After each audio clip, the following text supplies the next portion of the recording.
été renforcée notamment par des affirmations comme celle dont on vient de parler, qui est qu'il y a un business case pour la diversité.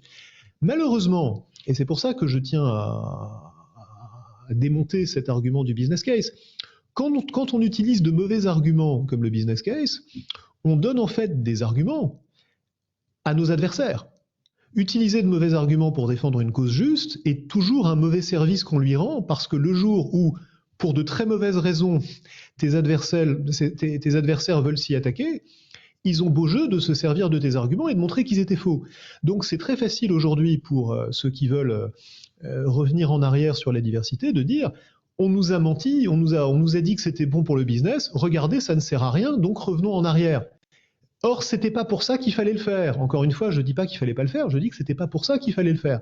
Malheureusement, quand on utilise de mauvais arguments, c'est comme ça qu'on est contredit.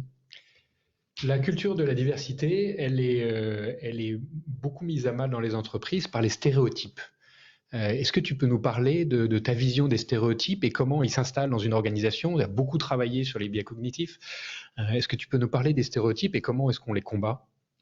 Alors, on pourrait parler très longtemps des stéréotypes parce que c'est un problème compliqué et en plus intéressant. L'argument qu'on entend le plus souvent dans les entreprises, c'est que le manque de diversité est lié à des stéréotypes. Je vais prendre l'exemple des stéréotypes de genre, parce que c'est ceux sur lesquels on a le plus de données, en particulier en France, où c'est la seule chose qu'on a le droit de mesurer.